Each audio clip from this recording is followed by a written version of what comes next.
Danger Dolan. Alright, so here's a quick summary of the Abyssal Maw. Back at the Cataclysm announcement, they revealed two instances, Throne of the Tides and Abyssal Maw, set to be released in patch 4.1. The Abyssal Maw was initially conceptualized as a dungeon, but then it was rejigged to be released in patch 4.2 alongside Firelands as a raid theme of fire and water. The video you see playing right now is footage from the unfinished raid interior provided by Resnick Shaman, link provided below. Check out his channel too, and you'll see two separate aesthetic components here, namely the raised plateaus overlooking a chasm and the shell of demigod Nespira.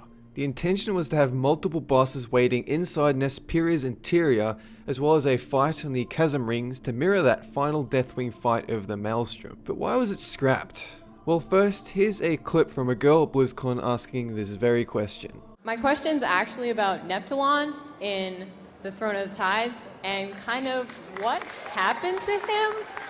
And are we gonna find out about his little tryst with Ozamat and the tentacle thing that kind of happened?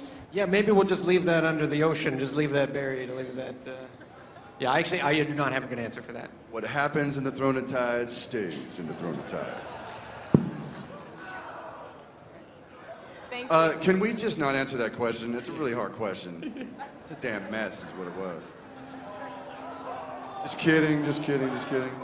You might have noticed that they evaded the question. It leads me to believe that either the development went horribly wrong, like some intern spilled coffee on the only computer housing Abyssal Maw data, or they just decided to push it back to another expansion, cough, the dark below, cough. However, since that BlizzCon, there have been two different responses shedding more light on the situation. In the Firelands Q&A, a couple of devs explained that the Firelands originally only meant to have like 4 bosses. It grew so much bigger and demanded so much more attention that to release Abyssal Maw with its reused textures and a small amount of bosses, it just felt like a waste of time. Likewise, Ghostcrawler mentions that originally the idea of Abyssal Maw appealed because it meant they could reuse vash'jir assets in a raid setting, but by the time they got around to developing the 4.2 raids, players had underwater fatigue, and there was no way it could compete with how cool Firelands looked. Alright, so Blizzard tend to announce the features of an expansion before they're done, right? We all remember the Dance Studio, or the Gundrak Snake, or the Ajol Narub questing zone. Most of this is just fertile soil so they can go back and add some stuff if they really want. But most of the times, because they run their projects in a priority list, if a patch is announced at BlizzCon, it's because they're 90% sure it'll make it into the game. Please do note that there are hundreds of ideas which do not even make it past the concept stage, like the Goblin Undermine or the raid at Grim Batol. The mistake with Abyssal Maw is that they announced it, hyped it, there was concept art, a raid entrance, and a story cliffhanger in Throne of the Tides. It's alright to quietly shelve an idea if it doesn't seem feasible, but it's sloppy to prepare a major feature and then pull it out at the last minute because it doesn't feel right, which is a purely subjective statement. I for one would have loved some diversity during the Firelands patch, even if it were only a 3-boss raid in the vein of Trial of the Crusader. Now, in saying this, the idea of a raid using the same underwater mechanics as in vash'jir, that fills my pants with brown dynamite. But I have no problem with the aesthetic design of underwater zones. I mean, does anyone? They basically built an expansion worth of art assets and compressed it into a single zone. To this day, it looks absolutely fantastic. But besides this, if the intention was to use Nespira's interior for boss fights, which I've already seen during vash'jir quests, it'd be like an exact mix between Throne of the Tides and the Warlord Xenos fight from Dragon Soul. The problems with underwater travel almost entirely revolve around awkward pathing and hitbox positioning, and the constant slow swimming speed did not help either. So you want to know how I feel about this? Part of me is glad they canned it. If we're talking about a mini raid in the vein of Trial of the Crusader, the player base would throw a hissy fit because it felt like cheap filler. Raiding is not like dungeon scenarios or questing.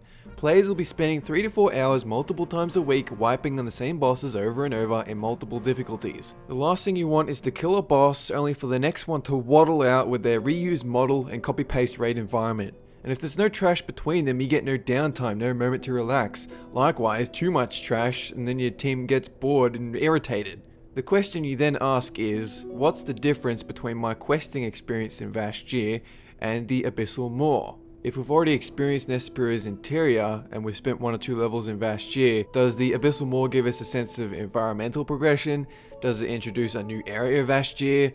Does it advance the plot so significantly that we'd be alright going back there? Another part of me doubts Ghostcrawler when he says the player base would rather have one massive sprawling awesome super raid than a couple of slightly smaller ones. I mean, I like going from place to place, raiding a bunch of different bosses, just like at the start of Cataclysm or the start of BC. You don't even have to make it different instances, you can just have like wings, just like Naxxramas. Naxxramas was good because you could choose which wing you wanted to do that day, whereas now it's all very linear, and that's what we don't like. More so than this, it's an incredibly bad move to rethink your raid blueprint halfway through the expansion. Instead of sticking with the fire and water raid patch, they tunnel visioned on what they felt to be the superior choice, and then threw all their eggs into that flaming basket, which left us with an 8-boss raid tier set entirely in the same place. I'm certain, had Abyssal Maw been released alongside Firelands, reused art assets, and low boss count withstanding, people would have enjoyed it.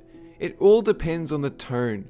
Throne of the Four Winds looked amazing because you used the Skywall kit, but due to the wind jumping mechanics, most people were sick of it after a couple of attempts. Then you look at something like Onyxia, just a regular ass dungeon environment, the same one you see in Ragefire Chasm, but because of the scope and epicness of killing a gigantic dragon, it was one of the most heavily promoted and cherished raid experiences during Vanilla's lifespan. It was even revamped for Wrath. So long as Abyssal Maw doesn't have stupid gimmicks like swimming around or vehicle combat, the art looks good, the boss is interesting, it always had potential.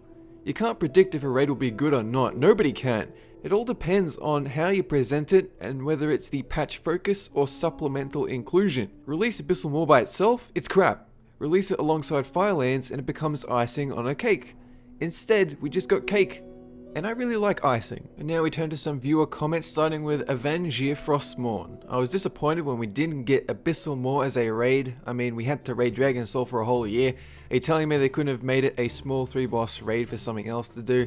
I understand one of the reasons given for the scrap was because players were not interested in the storyline of the Abyssal Maw, but I bet everyone who raided DS for a year, or even a week, would have loved something else to do aside from slaying the same 7 bosses over and over. And this is very much true. Sometimes even a minor patch with only 1 or 2 bosses is all you need to keep the player base happy. If you remember back to the ICC days, 6 months after the final content patch with ICC was released, we got the Ruby Sanctum boss, Hellion. Then 3 months later, Cataclysm came out. And they very easily could have pumped out an Abyssal Maw filler patch in the lead up to Pandaria, although you run into the problem of, if it's just a minor patch, what does this new raid offer me that I haven't already seen?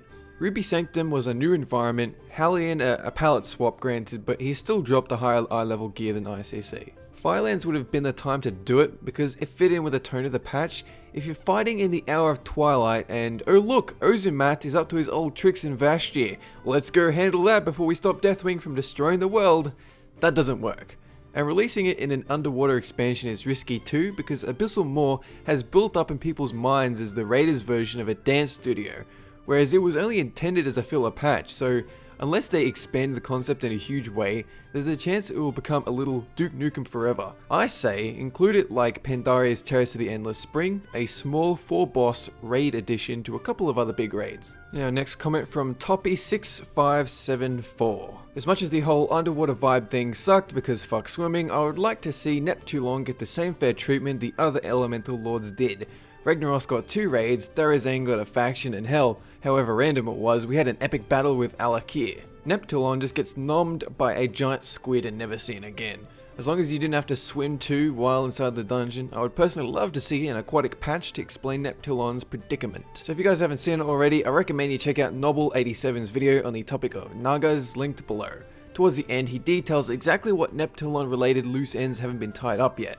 But in terms of him not getting as much spotlight as the other elemental lords, I disagree there. He featured in Throne of the Tides, and he was involved in a massive epic battle towards the end of the vash'jir storyline, whereas Therazane mostly sat on her butt sending you off to daily quest to collect 10 rocks. Throne of the Tides and Abyssal Maw aren't set in the world as we know it. It's in what is known as the elemental plane of water, exactly like Firelands is the plane of fire. You can open a portal anywhere to reach it, so assuming they add Abyssal Maw in a future expansion, you wouldn't have to fly back to vash'jir to enter it. Ideally, Neptune is still corrupted by Ozumat and thus eligible to be fought as a raid boss. If he is indeed a major boss, we wouldn't even have to structure Abyssal Maw as a 1 of 3 expansion release raid. You would just set it as a very similar patch to Firelands with an instance quest hub and storyline about the redemption of Neptune. We've seen at least one Naga loyal to him in the form of Scarthus, so this could pave the way for a small sub-faction of Naga joining the fight with Alliance and Horde. So now let's wrap things up. Abyssal Maw would be nice to see in the next expansion, but only if the concept has been expanded, the underwater travel mechanics improved if used at all, and Neptune's 3 to 4 year absence explained. It's important you guys do not put this raid on a pedestal. It's just a half-baked concept that never made live servers, yet still has potential. That's it for this discussion. As for next week's topic, should there be a third faction in WoW? How would you feel about a demonic race or a neutral one like Ethereals? Would it help the game? Is it too late in the game's life cycle for such a drastic change? How would you approach the issue? Would you have the faction only unlock after you beat certain criteria? Would you even, would you make it difficult to unlock? What would you do? Let me know in the comment box. Have a good one.